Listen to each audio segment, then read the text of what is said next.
Bom dia, primeiro ano. A gente vai começar, gente, agora a falar sobre o capítulo 6 do livro de vocês, tá?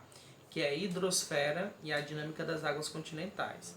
Esse conteúdo está no capítulo 6, da página 130 a 133. Hidro, quer dizer água, né? Esfera é estudo, então estudo das águas. E eu vou falar de águas continentais, que são aquelas águas que estão dentro do continente. Galera, falando em água, a gente tem a ideia de que a gente sempre teve água na Terra, né? Então a água é algo, é uma das substâncias mais singulares da natureza, ou seja, a gente deve ter água desde o princípio, né, que surgiu o planeta Terra, que foi há 4,6 bilhões de anos.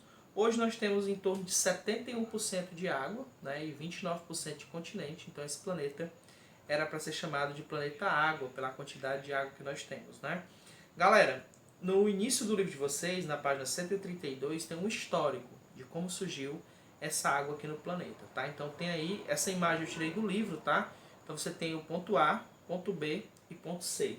Aqui é o ponto A, que é o primeiro que eu vou tratar, tá? Você vê aqui que tá parecendo com uma bola de fogo, né?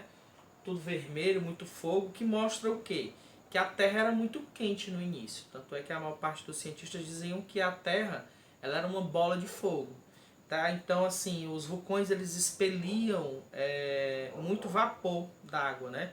Lógico que esse vapor mais na frente vai se tornar água aí para a Terra, tá?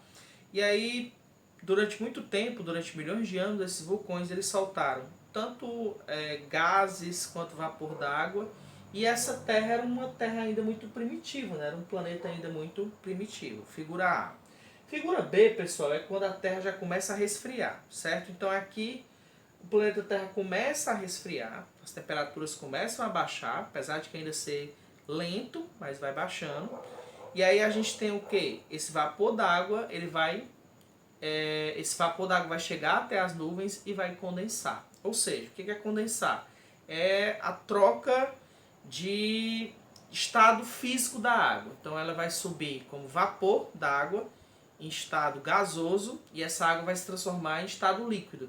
E aí, gente, foi quando a Terra teve muitas chuvas, né? Nesse período a gente teve chuvas abundantes que caíram muito tempo na Terra, que é quando a gente tem aqui na figura B. É claro que essas chuvas caindo de forma abundante, a gente tem a formação aí dos oceanos, dos mares, dos rios e etc. E uma parte dessa água também ela vai fazer o que? Ela vai infiltrar no solo, que são as nossas águas subterrâneas.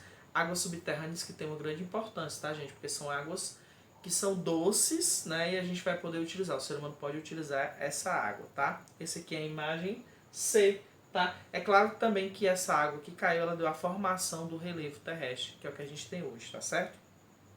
Galera, como é que é a dinâmica hídrica da água, tá, gente? Primeiro, a água ela está em constante transformação. A água ela não para dentro do planeta Terra, ok? Ela está sempre em transformação e ela sempre vai modelando o relevo terrestre e as paisagens aí do nosso meio ambiente. Galera, a água ela está em três estados, tá? Sólido, geleiras, líquido, rios e oceanos, gasoso, vapor de água na atmosfera. São os três estados da água e esses estados eles vão sempre sendo modificados.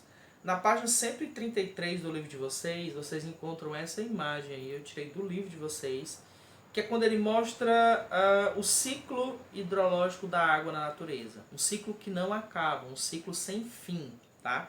Então vamos lá. Essa água, gente, ela está em constante transformação, né? Eu já tinha falado antes disso. Essa água ela sempre vai sendo modificada dentro aí do nosso planeta. Galera, começando aqui para essa parte de baixo, ó, aqui é 1, tá numerado de 1 a 5, tá? Vou começar aqui com 1. O que vai acontecer aqui? Em razão do calor emitido pelos raios solares, essa água vai esquentar e aí a gente vai ter o quê? Uma evaporação dessa água. Então essa água ela vai subir de forma gasosa, que é um dos estados aí da água. Pessoal, é só a gente lembrar de uma panela. Quando você coloca uma água numa panela para ferver, você encontra lá o vapor subindo. É isso que acontece, tá? Então a primeira parte, essa água esquentou, essa água vai o quê? Subir. Sobe em estado gasoso. Segundo ponto aqui em cima, já perto dessa nuvem, a água vai chegar lá em estado gasoso e ela vai sofrer o que? Condensação. O que é condensação? É a mudança de estado físico da água. Então a água sai de um estado gasoso e ela vai se transformar ou num estado líquido ou até mesmo no estado sólido, porque essa água pode cair em forma de granizo, tá? Gente, observe que essa nuvem está bem escura, bem preta, né? O que vai acontecer? O 3 aqui, a seta está descendo, ó. O que é isso? É quando a nuvem atinge um ponto de saturação, ou seja, essa nuvem está carregada de água, não tem mais espaço, essa água não tem mais para onde ir, a não ser que ela faça o quê? Ela caia, ou seja, vai precipitar. E aí, gente, há uma precipitação, acontece a chuva. E essa chuva pode vir em forma de neve, de granizo ou até de água, que é o mais comum, né? A gente encontra mais aí em forma de água, tá? O ponto 4 é esse aqui, né? Você vê que é um armazenamento da água, né? Porque essa água ela vai ficar armazenada por conta da gravidade. Essa água vai procurar as partes mais baixas do relevo e ela vai alimentar rios, lagoas, córregos e oceanos. Então a gente tem a formação, né, aí desse espaço onde a água vai poder ficar, e uma parte dessa água vai infiltrar, que é o ponto 5 aqui já, certo, gente? A água ela ou vai ficar armazenada ou uma parte dela vai infiltrar. Essa água que infiltra, ela vai chegar até aonde? Até as águas subterrâneas, até os aquíferos. Pra você ter ideia, o Brasil tem 2 grandes aquíferos de armazenamento de água. A gente tem o aquífero Guarani, que é o mais conhecido, é o mais antigo, que armazena uma excelente quantidade de água.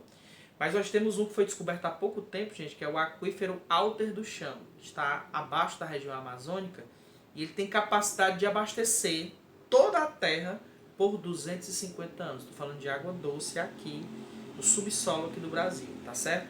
E aí o que vai acontecer, gente? Essa água que chegou até a superfície, essa água, ela vai voltar mais uma vez a ser aquecida e essa água de novo em forma de vapor ela vai subir mais uma vez. Observe que o ciclo da água ele é contínuo.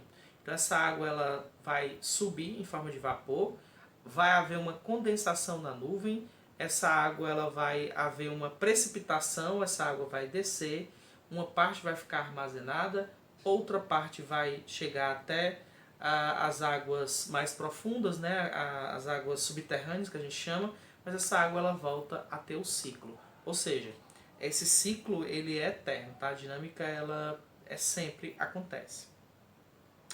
E aí, galera, a gente tem mais ou menos 1,36 bilhões de quilômetros cúbicos de água.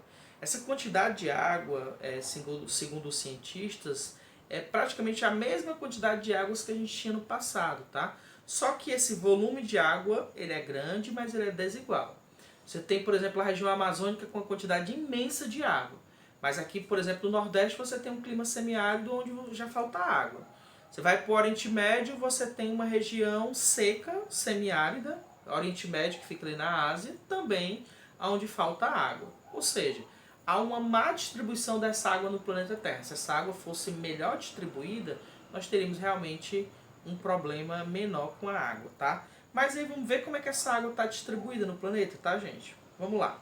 De toda a água presente no planeta Terra, eu tenho 97,5 é água salgada, tá? Somente 2,5 é de água doce. Pegando esse ponto 2,5, 70%, 68,9%, quase 70% desses 2,5 são águas que estão em geleiras. Ou seja, a maior parte da água doce que nós temos estão aonde? Em geleiras. Não é uma água que está disponível, é uma água que está em estado sólido. 31,10 é água doce líquida. Beleza. Então você pensa, professor, então tem 31,10 de água doce, é muita água. Só que eu estou falando de 31,10 dos 2,5%. E mesmo assim, desses 31,10, 96% dessas águas elas são águas subterrâneas. Então a gente tem apenas 4% de água superficial, que é a água que está mais disponível doce aí pra gente. Gente, se a gente pegar a água de uma forma geral, água doce, a gente tem menos de 1% disponível para o ser humano. Por isso que a gente tem que cuidar dessa água, né? Fazer um tratamento adequado, saber utilizar essa água, né? E aí a gente tem, claro, medidas simples, né? De reuso dessa água e de saber utilizá-la para gerações futuras. É o que a gente chama de desenvolvimento sustentável. É utilizar a água de uma forma que ela não acabe para gerações futuras. Ok, pessoal? Então é isso. Não esqueça de ler, tá, o livro, porque esse recurso aqui dessa aula, ela não substitui o livro de vocês, o livro tem mais detalhes. Se tiver dúvida, assista no canal, essa aula vai estar gravada no canal do YouTube, ok? Obrigado, saudades e se cuidem. Muito obrigado aí pela atenção. Até a próxima.